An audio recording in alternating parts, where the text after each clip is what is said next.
All right, good evening, ladies and gentlemen. Welcome to this week's edition of Roundabout Sports presented by Interstate 70 Sports Media, where our passion is our profession. Thank you for joining us this evening. It is Wednesday, December 13th, 2023. We're nearing the end of Hanukkah for all our Jewish listeners tuning in, of course, myself being one of them. So I hope everybody's had an amazing Hanukkah. I'm the maestro Jeremy Carp alongside Jared Shannon. Jared, thank you so much for joining me this evening. Thank you for having me again. Of course, it is always a pleasure. Now, folks, be sure to check us out on iTunes, Spotify, Apple Podcasts, Google Podcasts, anywhere you can get your podcast. That is where we will be found. Also, sending out our love to Hollywood James Knox, as always. He is a workhorse beyond workhorses, and we can't wait to have him back on the show when he is able. Um, and of course, if you want to advertise with us on I-70 Sports Media, you can check us out on Facebook, on Twitter, our YouTube channel. We're all over the place. And of course, go to for our website, interstate70sports.media. So, with all the plugs out of the way for now, um, actually, I got one more plug before we get underway with this. I do want to give a shout out to the good doctor Jeremy Housewright. Be sure to take a look at his new book, and he's been on the show many times. For the Love of the Show, wonderful book. You can find it at Barnes and Noble and on Amazon. With all that said, we got to go right into what happened last night. And St. Louis is in an uproar right now about it because I'm in absolute disbelief, Jared. So, following a 6-4 loss against the Detroit Red Wings, which dropped the Blues to 13, 14, and 1 on the season, the Blues fired head coach Craig Berube. And Drew Bannister, the coach of the team's AHL affiliate in Springfield, the Thunderbirds, will serve as the interim coach. Now, Doug Armstrong, the general manager, has made it clear that this is his decision. And he said in a press conference today that he hasn't really slept much since the Columbus game last Friday. Then on Saturday, he didn't sleep during after the Blackhawks game. And, you know, he said it after the Detroit loss, it just was too much. And it's always great having the voice of St. Louis Pro Wrestling, Chris Rodell, tuning in. And he says, "Hi, Carp, I am not happy. Berube is taking the fall for Armstrong's roster management, and I completely agree. I think Berube is the scapegoat for Doug Armstrong's failures as a general manager. I think when you've been with the team since 2008, as Armstrong has been, he starts to get leeway, and I don't know, Jared. I definitely want your thoughts on this, but the way I see it, um, you know, the old adage is, the definition of insanity is keep doing the same thing over and over and thinking that things are going to change. Now, Yeah, for Doug Armstrong's perspective, that was keeping Craig Berube. From my perspective, that's keeping Doug Armstrong. I definitely agree, but when you go back and look at the past two seasons, it hasn't been that great to say the least. Or we can even go as far back after they won the Stanley Cup, it hasn't been that great. I wouldn't blame it all on Craig, but he does have a big factor in that and what happens behind the scenes. And it also just comes down to the fact of it's all about the wins and losses anywhere with any sport in St. Louis. Yes, it may shock the fans that they were fired, but it was bound to happen at one point or another. Already this season, we're at 13 wins and 14 losses. Last season, we were at 37 wins, 38 losses. Can you really blame them for letting him go? I mean, well, this is the thing. The players didn't come in, and this is what Armstrong said himself. The players didn't come in there and say, fire Craig Berube and we'll be better. You know, the issue is, you know, you look at the game last night. The Blues scored 4 goals. Now, how 4 goals more than enough to win you a game. Defense has been atrocious since the start of last season. That's not a Craig Berube problem. That's a Doug Armstrong problem. He's not going out getting the proper players that can help this defense get better. Bennington, look, he's basically a cultural figure in St. Louis now. You know, he's like almost he's not at the David Freese level. He's a little below it on the sense of, you know, just that popular figure status. But he was the unknown rookie that came out of nowhere and was a part of an unprecedented run, historic, won 16 games in the playoffs to help the Blues become Stanley Cup champions. The thing of it is, player skills decline. Bennington is not as good as he was. And when your team loses 6-4, I mean, and here's another thing. I want to, Chris has a good point here. He says, Armstrong got cocky after the cup win. He's made great moves, but he's still riding coattails of the cup. He's made some great moves, but I also think what happens is now he started dumping off a lot of the players from the roster that won that Stanley Cup. We're down to, I believe, about 6 players left on the current roster. And, you know, now Berube's gone. I take a look at the team. I mean, and I'm not saying that Drew Bannister is a bad choice. Okay?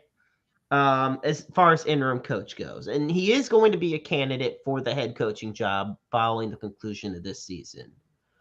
But I feel that Armstrong feels that pulling the plug on the Berube tenure, he's already 3rd all time in Blues wins, and yet he feels that the team's just going to magically start getting better.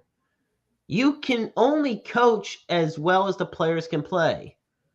You know, the players are not producing. Why score 4 goals if your team defense and goaltending is going to allow 6? They lost 6-4. I mean, how many goals have the Blues allowed this season in comparison to how many they've scored? There's a reason they're 6th in the division and they're 13, 14, and 1 on the season. You know, I think the only honestly think of in that thought process was they're looking for a new era, some new faces on the coaching staff. And yeah, they had to make some very difficult decisions. Do I think they should have kept Berube until his contract expired? Yeah, of course, because it was only the rest of this season and then the following season. It would have made a little bit more sense, and if they would have explained the reason of why letting him go. Because, of course, it does also fall majority on Armstrong as well, not just Berube. This is the thing. There's no indication right now that Armstrong is on the verge of being fired. You know, Berube could have played out the contract or coached out the contract, you know. But I look at the situation in that front office. With this sudden firing of Berube, look, I'm not going to sit here and deny that he wasn't on the hot seat. I'm sure people thought Berube was on the hot seat, and he very well could have been. But just like that, My friends and I found out, in just the spurt of the moment, late before it was almost midnight by the when we found out. Um, you know, they're a point out of a playoff spot right now, and the Blues are coming off a 33, 36, and 13 season when Armstrong first joined. He was the director of player personnel. Right now, this team is on pace for 38, 41, and 3. Both of that is a .482 points percentage. So if you want to get technical, Jared, yeah, they've won a Stanley Cup, and yes, they're consistently playoff contenders. But this is the interesting thing. I want to take a quote that Armstrong said in the conference, or in the press conference. If I were fired in the next hour, or I get hit by a bus in the next hour, I don't feel today I've left it any better than where I found it. That's an awful feeling. Well, at the pace they're going, he's going to be leaving it at the way he found it. And, and I feel that, like I said, the big issue for this Blues team is on the ice. It is the defensive side of the ice. There's no physicality. There's no intensity. They play very soft and off the puck. And they don't rally around to the opposing team's offense. They just sit back and see what happens. And look, I'm not the absolute hockey guru of the world, but I'm telling you right now, you don't just wait around for them to make the shot and see what happens and hope that Bennington makes 50 out of 50 saves. That's what you call the Ben Bishop style of goaltending. No defense and make all the saves. But, I take a look at where the Blues are at. Yes, they're a point out of the they're a point out of the playoffs. But when you look at it right now, the Blues have scored the second fewest goals in the Central Division, or the third fewest, They've scored 80 goals, and they have allowed the second most at 94 goals. That's a 14 goal differential. You're not going anywhere with a minus 14 goal differential. So it's very frustrating. And here's another thing. I want to ask you this. Why should we believe the Blues will get better because they fired Craig Berube? I believe most fans would ask that same thing. How I'm looking at it, as I said earlier, was they're looking for a new face on the team. Maybe someone that has either a little bit more experience with coaching or someone that knows how to get on Armstrong level and kind of see more eye to eye with Armstrong.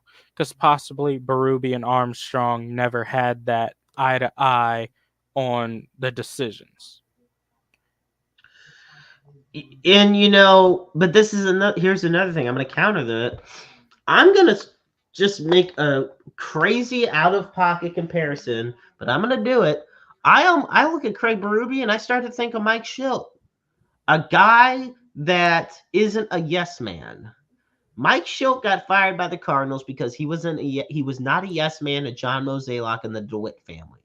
Because guess what? It had nothing to do with lack of success, because Mike Schilt was a successful manager, and I will die on that platform.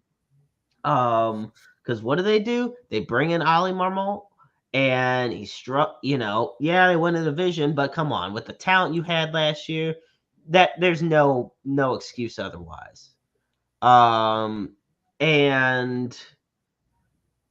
at least they get to the wild card. I'm sorry. And then, this past season, the Cardinals lost 91 games. But he's not on the hot seat. They're going to keep him around. Well, look at Berube. Berube isn't somebody that bows down. They call him Chief, and you've seen the intensity that he has. He has a giant fire under his ass. But guess what? Because he's not going to just pucker up for Doug Armstrong, makes him a liability in the eyes of him and in the eyes of the GM. So, yeah, you know what? You can go with the whole thing with the new face of the franchise thing. I mean that they got rid of Tarasenko, they got rid of O'Reilly, Petrangelo, but look at the success they've all had since they left. Meanwhile, Kairu's made $100,000 last night and didn't do a damn thing with it. Based off the contract, and I'm sorry, when you're making that much money, like, you got to do something. And he hasn't lived up to expectations. I love Braden Shen. I think he was a great choice for captain. Blues traded away Robert Thomas. So once again, another piece of I'm sorry, not Thomas, Bortuzzo. I was gonna say, I was like, wait a minute, nope. They have they traded Bortuzzo to the Islanders, but Bortuzzo was also yet again a piece of that Stanley Cup winning team. So I take a look at where we're at as the St. Louis Blues. Drew Bannister is going to take over, and this is I believe the fifth. Let's see. Quenneville, Hitchcock, yeah, this will be the fifth head coach, I believe, under Doug Armstrong's tenure. If I did my math right. I believe so, yes. Because to me, it's just a matter if Coach Q. Nope, I'm sorry. He was. This is the fourth because Coach Q left in 2004. So we got Hitchcock, Mike Yeo, Craig Berube, and now Drew Bannister. And then it could very well be five if they don't retain Bannister as the head coach of the interim coach of the team, and they hire somebody else. And look, I'm not going to act like Berube is already the third head coach to be fired in the NHL this season. Jay Woodcroft got fired from the Oilers earlier this year, and Dean Evison got fired from the Wild earlier this season. But I'm completely stunned. If you asked me if I saw it coming, I'd say no, I didn't. There's nothing that could have told me that this is what I expected to see happen.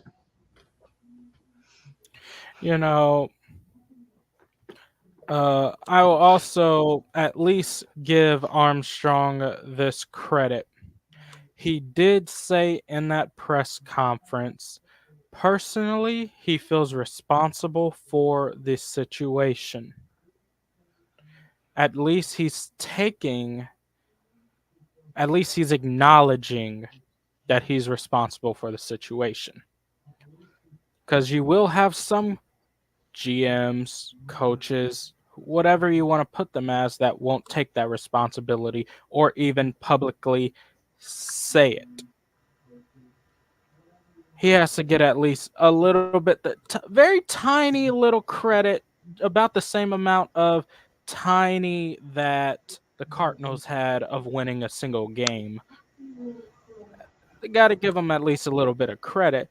But I also do wonder, when he said there is also plans for coaching changes, what part of the coaching will be changing after this shocking news that happened last night? Whose other coaching position is in jeopardy? Well, and if I'm in the position of Armstrong, you would have to probably assume that you by firing Craig Berube, you have officially put everybody on the hot seat that is a part of that Blues coaching staff. You have officially said, look, if the head honcho is gone, you all are potentially up next, Like, that's just how it is. And I look at where the Blues are at. Are they in a great spot? No, but they're not. The Blues, aside from their Stanley Cup run, that cup winning season in 2018 and 19, they've always been playoff contenders, but let's not act like, they were the New England Patriots of the NHL. It wasn't like they were making the Stanley Cup every season. The last time before 2018-19 they made it was in 1970. You know, like, so the way I see it, and I hate saying it like this, but usually it seemed just normal for the Blues to get knocked out of the first round or the second round. If they made it past that, it was like, holy crap, this is awesome. And made it to the very finals, then wow, it'd really be something. But yeah. But I will also say this: there is something on the Blues that has to break. At least something. Look at Lat. Ever since they won that Stanley Cup, it's just been downhill ever since. Well, absolutely. I do And agree it with that. just seems like Armstrong can't really figure out what part of either management or on the rink is it that's causing that to go downhill. Because if it keeps constantly going downhill for a couple more seasons, then I guess most people will have to turn their eyes to saying it's an Armstrong issue now. Because if they're getting new coaches, they've already got some new players, but yet it's still going downhill. But who's still the person that's still kept their position? Armstrong. Do you feel like at some point that's where it's going to come around to? At some point, it has to. And I look at the Blues, their power play. I look at the struggles the team has. We've touched on the fact that the defense is atrocious. We've touched on the fact that, goaltending, I still say, is an issue. Their power play conversion rate is second worst in the NHL at 8.4%. I mean, they just can't execute the much needed moments. And just as quickly as they score, they let up a score. And I take a look at what you were saying about Armstrong saying he feels responsible. While I give him credit for saying that, I also feel it was a necessary comment to make. I feel like if he said anything otherwise, people would have pitchforks and torches at his house in a millisecond, because you are the one that made the call. You have to own up to it, and when you fire somebody, unless somebody else hyped you up to do it or told you to do it, it's your decision. Doug Armstrong is the reason Craig Berube is not on this team. And as the Blues' new era starts to unfold and morph and form, the biggest question people are going to ask themselves are this: if you had to choose one, would you have wanted Craig Berube to still be the coach if it meant Doug Armstrong not being the GM? Or do you trust in Armstrong that he will make the right call, getting the right head coach in his mind? You know, he said all the things needed to be said about the personality and that Craig's a great guy and all the stuff that maybe after a million press conferences in the world of sports I've seen, well, at least it feels like a million, you just get used to the cliches. We just get used to, hell, we're in the pro wrestling business too, Jared. You know how many future endeavor wishes we hear. Like, it's just the same to us. Same damn shit, different day. So overall, the Blues lost yet again. It was their fourth straight loss, and this one was the dagger in maybe not their season, but in the coaching tenure of Craig Berube. And it left, for those that didn't find out about it last night, it left a lot of people shocked when they woke up in the morning. Yeah, I just wish that it would have just made more sense if they kept him on until his contract expired. I think that would have been more of the little bit more of the bittersweet moment. At least he could have had his goodbye on his terms and not out of the blue. Right. And, it's not as easy as just bringing a guy back saying, you know what? We made a mistake. We'll let you play out the rest of the contract. No, you fired him. You fired him. There it's cruel, but yeah, Craig Berube is not going to get that fond farewell in St. Louis that we would have thought, you know, 2, 3 years ago that, hey, look what this man did. We think he's the guy. And when the time comes that he's 57 years old, so let's not act like he's super old.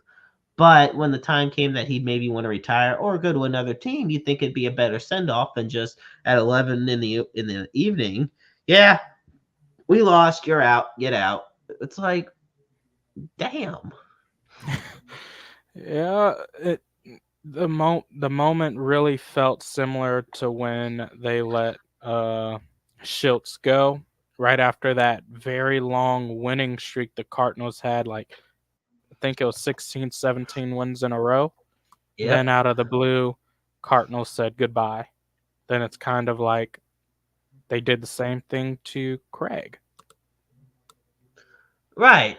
I think the only notable difference is the fact that you know I the Cardinals were at least, because I'm not gonna act like the Blues are like absolute shit right now. Are they playing bad? Yeah, I think mediocre is probably the best way to put it.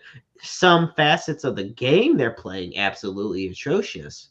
But I look at the Blues right now and I just say they're not playing up to their potential. They're playing very mediocre hockey.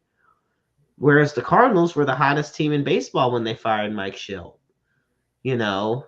So in a weird way, it makes more sense as to why Berube got fired than Schilt, but it still doesn't make sense because, you know, consistency is key as a St. Louis sports fan. When you're in St. Louis, you expect things to last a long time when it comes to success and, contention. Um, I mean, just look at how long guys like Whitey Herzog, Red Shandies, Tony La Russa stuck around, you know.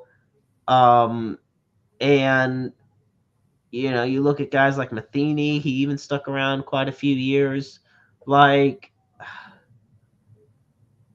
I don't know. I'm just at a point where I feel like for everybody that bashes on John Mozeliak, I think now Doug Armstrong is going to become the new number one punching bag in St. Louis.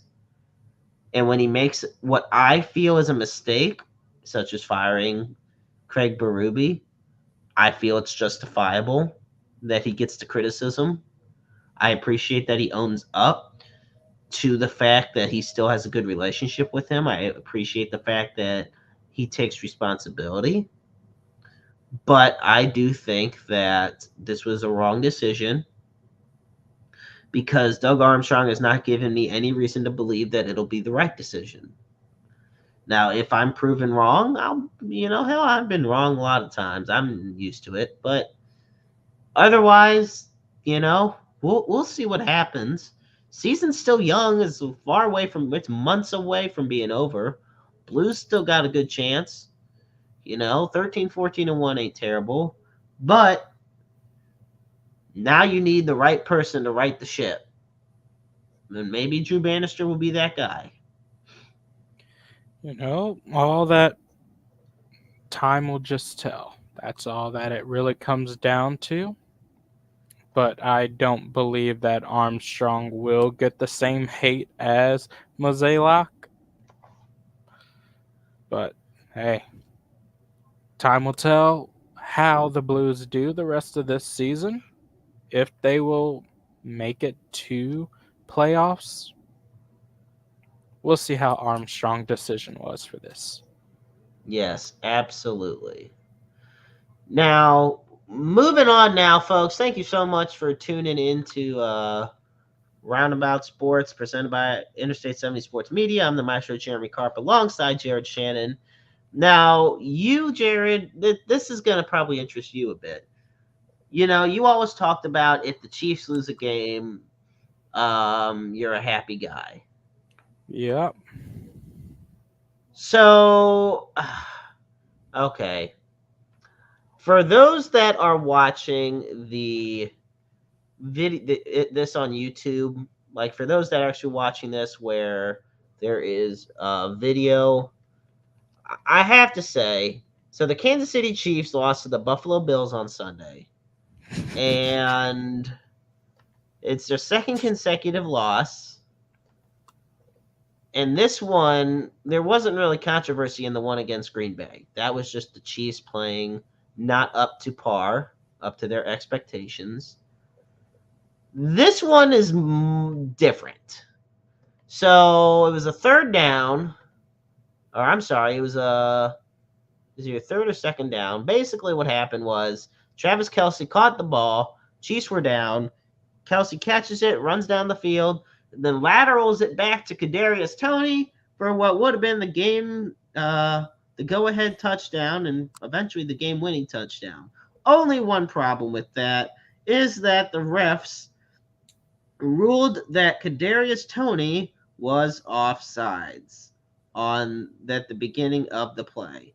Now, here is the picture of where the line of scrimmage is, where Kadarius Toney lined up.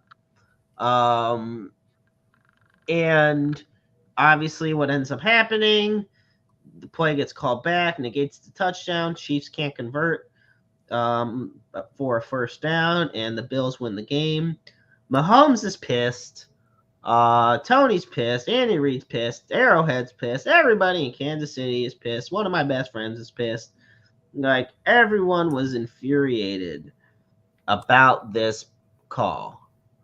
So, I guess the first thing I have to ask, Jared, was he offsides? Well, it's his fault. You know, it clearly showed, but you know, you win some, you lose some. I'm a happy guy. Chiefs lose. It's a pizza party, Jeremy. It's a pizza party? Yes. You know, I mean, I knew you were happy about it. it's the simplest stuff. Well, from a fan's point of view, it's the simplest stuff watching it from home, watching the football field and where their foot placements are.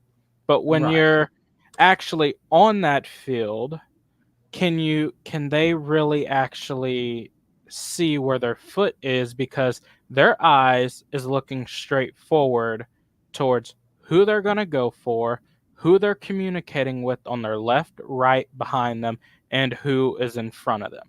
They're not looking down where their foot is. Should they know how far their foot should be ahead of them? Yes, they should know that. But it's on him. He costed his team this, and that's the end of the story with him. Well, and you know, I think while it may say, look, if he's offsides, he's offsides. It looks from every conceivable angle that Kadarius Toney's offsides. But I think a lot of it isn't so much about the offsides call. It's about, now look, when I played football, I was a wide receiver as well as a corner. But when I lined up as wide receiver, when you line up at the line of scrimmage, you check with the referee. You point and make sure you're on sides, and the ref will signal to you if you're on sides or not. Apparently, the ref didn't do that. Carl Sheffers and, the line judge. And that is whereas, let's put it this way, the very next day on Monday Night Football, Jalen Waddle lined up offsides for the Dolphins, and guess what? They didn't call it offsides. Hence, more controversy. Oh, but they called it for this game and not for this one. And I mean, the Dolphins lost anyway, so what the hell? They can't beat a bad team to save their life. Or they can't beat a good team to save their lives. I don't know. They're an anomaly. But nevertheless, look, yes, the Chiefs are still leading the division, but they're 8-5. The Broncos are one game behind them for the division lead, which blows my mind considering that they started the season 1-5. The Chiefs are tied with the Cleveland Browns, who are over a game up on everybody in the AFC wild card. This isn't the same Chiefs team we've seen in years past. The lack of a true number one wide receiver is really starting to hurt the team. They are a much better team than this, but they are not living up to it. Mahomes can only do so much. If anything, the defense has been the true bright spot on this damn team this year. They have been an absolute juggernaut. But the problem is, the offense is struggling to move the ball. Travis Kelce, to me, is a future first ballot Hall of Famer.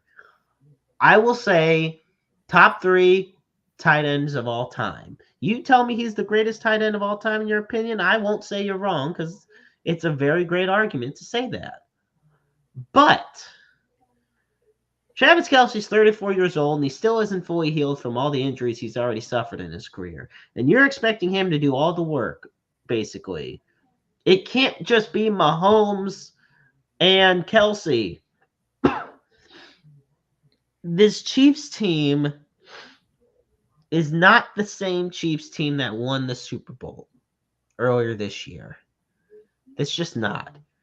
I don't know what it is that truly is missing. I don't know if it's any energy missing, but something just seems off besides the whole receiver situation. And now, Jared, I know anytime a Kansas City team loses this, you're happy. Yes. For me, and maybe this is my opinion, or this is my opinion, but maybe it's true, maybe it's not. I'm starting to get the feeling the Chiefs are becoming public enemy number 1 in the NFL among fan bases. Oh, they are. When your team actually wins and goes on a good record and win championships, the minute they lose, that's when everyone around you turns on you. If you really think about it, go back to any team in the NFL, any team in the NHL, MLB, soccer, all of it. You go on a good winning streak, you win a champion, then when you start losing a little bit, oh, you're enemy number 1 to everyone in your city. Well, and it's not even just their city. It's because I know a lot of people that still, obviously people love the Chiefs, but I'm looking at from the rest of the NFL's perspective. Jared, how old are you? I will be 20 in 2 weeks. You'll be 20 in 2 weeks. Okay. Next June, I'll be 29. Most of my life, and still a good amount of yours, in football was nothing but the New England Patriots. Oh my God. It went Patriots. Now we'll throw the Steelers in there, another team I despise. So make it worse from the one team I despise to the other one. Then you got the Patriots again. Then Giants, but they upset the Patriots. So you got the Patriots in there. It was nothing but the Tom Brady, Bill Belichick show for the majority of my life. Tom Brady leaves, goes to Tampa Bay. What does he do? He goes back and wins the Super Bowl against the Chiefs.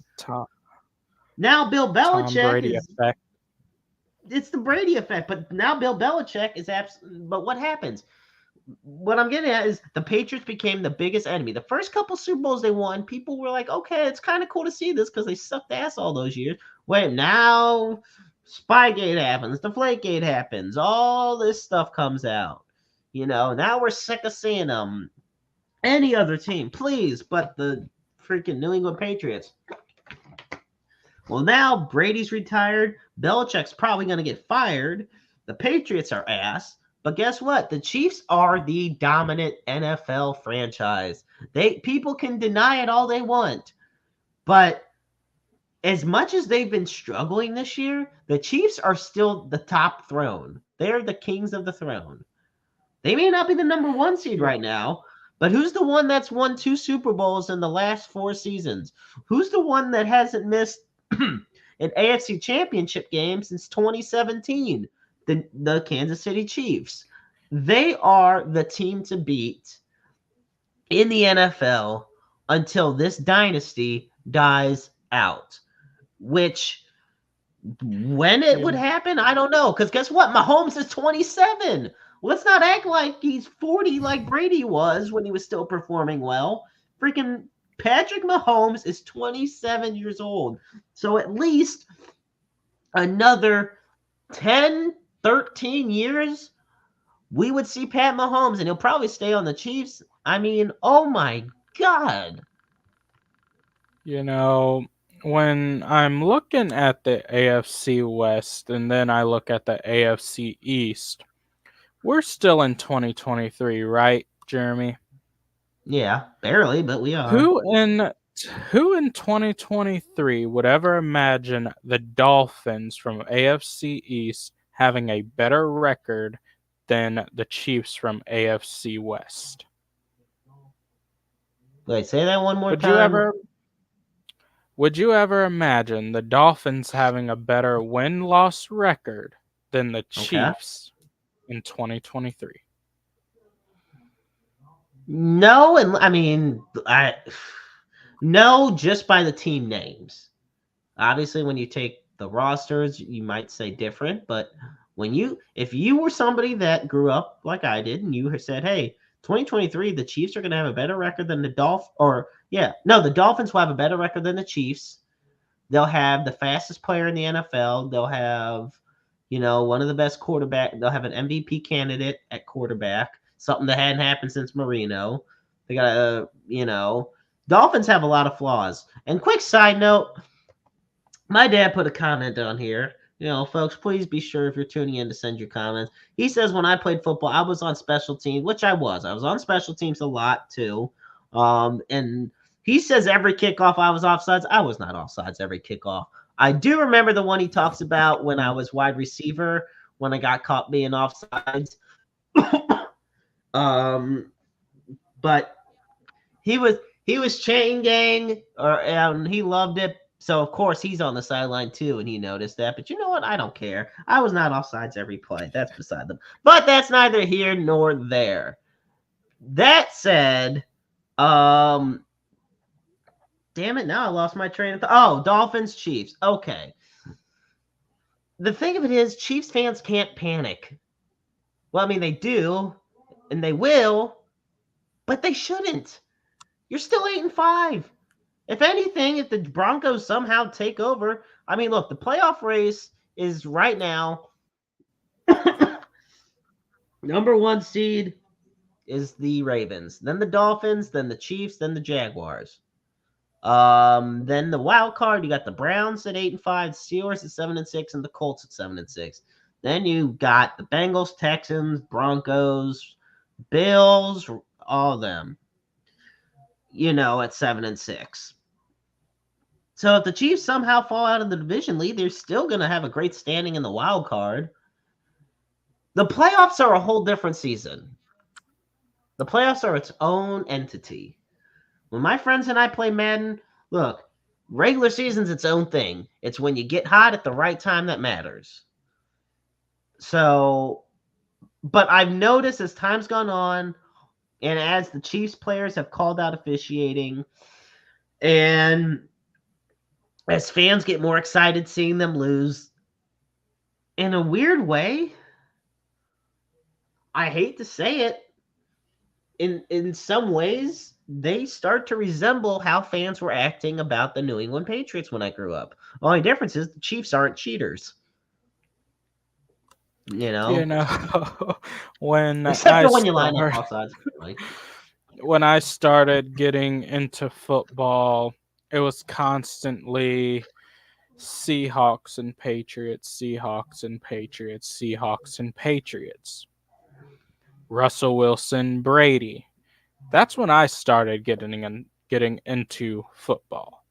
right. And then that's when I started riding the Tom Brady wagon, whatever people want to call it. But at the end of the day, it will always come down to this. The Chiefs are was a very unexpected team to climb up that ladder quickly. And I'll give them that. They are a decent Yeah. team. And that's why I like to see them lose. I like seeing decent teams lose. Not everyone can be the best like the Philadelphia Eagles. But I will still stand on this. The Chiefs will not be going to defend their champions. You know, it doesn't look likely, but it's still not impossible. Of course, right now I'm hoping the Cleveland Browns do it, but gosh damn it, every single freaking week another player or two gets sent to the injured reserve list. They have the second most players on IR in the league. The Texans have 18, the Browns have 14. And it's not getting any better. But somehow they're 8-5 with 38-year-old Joe Flacco leading the way. I'll take it. They play the Bears this Sunday. But I know you don't think the Chiefs will defend their title. I know you don't want them to. I know you can't wait for that to happen. Probably. Personally, my one of my best friends predicted the Ravens to be Super Bowl champions. You know, Ravens are unbelievable right now. 10-3, and we're in I week believe 15. they are the number one in the NFL right now and bringing it to the PF of the number one Yes. right now. I will say there's a chance we have a Niners Ravens rematch. I mean, but look at the NFC. We always talk about the AFC. You got 3 10-3 teams right now. You got the Niners, the Eagles, and the Cowboys. I mean, both conferences have tight division races, tight conference races, everything. It's going to be a big race to the finish to see how it goes. I'm looking forward to it. I pray the Browns get to the playoffs. They have the 10th best odds to make the Super Bowl or to win the Super Bowl at plus 3,200. So the fact that that's better over 22 other teams. Look, man, you go back and let me tell you something, Jared. Just from a point of somebody who's watched this team get the hell kicked out of them for probably 20 years now. If you told me about 10 years ago Joe Flacco would be the starting quarterback on the Cleveland Browns and be leading them on their way to the playoffs, I thought you would be on so much crack. But here we are. And, Browns led by Joe Flacco heading to the playoffs most likely. We're both crack free, so we'll take it. I don't think many people will be saying this, but I believe this season of 2023-2024 of NFL will be a history-making season just by the fact of how we're in the middle of this season, and you can just see how close these scores are from multiple different from the AFC, NFC, the East, West, North, South, just how close they are together. Right. Most of them, not all of them, but I believe this true. will be a history-making season. All right. Well, folks, that's going to wrap it up this week on Roundabout Sports. I especially want to thank Jared for joining us. Um, it's been a great pleasure.